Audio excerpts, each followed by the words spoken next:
Строительная готовность нового детского сада по улице Кузьмина в Якутске составляет 100%.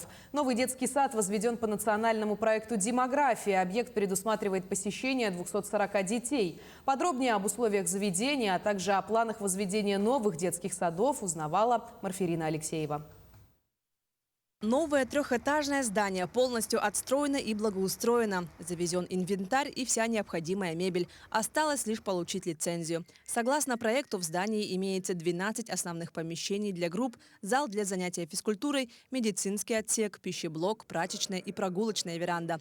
Во дворе установлены площадки и имеется даже стадион. В детском саду будут реализовывать специальное обучение для детей с речевым дефектом. По данной программе планируется набрать 2 группы по 20 детей. 5 групп будут обучаться по федеральной образовательной программе для русскоязычных воспитанников и 5 групп на якутском языке.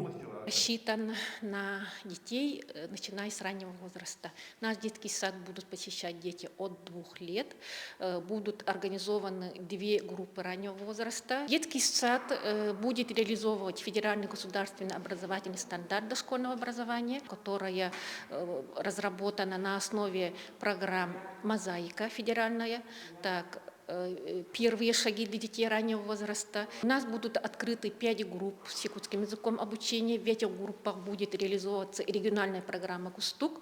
По Гагаринскому округу в очереди на предоставление мест в дошкольные учреждения состоят около 900 детей. Предположительно, весной этого года детский сад начнет работу отдельных групп, а уже в сентябре заведение примет более 240 детей.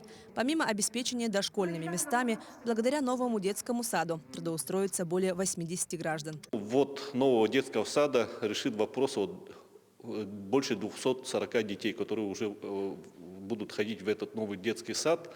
Но актуальность еще строительства детского сада в Гагаринском округе тоже стоит.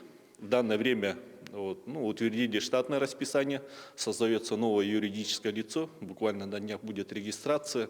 И в данный момент идет комплектация педагогических кадров, работников детского сада. В 2021 году по республике отстроено и введено 13 детских садов. 8 из них по нацпроекту «Демография». В текущем году работа продолжается. В республике будет построено более 10 детских садов и совмещенных комплексов по типу «Школа-сад». На 2022 год у нас планируется строительство отдельно стоящих детских садиков 6 объектов. Это 4 по комплексному развитию сельских территорий и 2 по добрым делам. И еще несколько объектов в рамках комплексных образовательных объектов. Это школы-сады, создаваемые как единый комплекс в будущем. Уже 21 января состоится торжественное открытие нового 35-го детского сада. Заведение назвали красивым словосочетанием «Северные сказки». И вовсе не просто так. Вскоре все стены внутри здания разрисуют национальными эпизодами традиций и культур народов Якутии. Марфирина Алексеева, Григорий Охлопков, Якутск.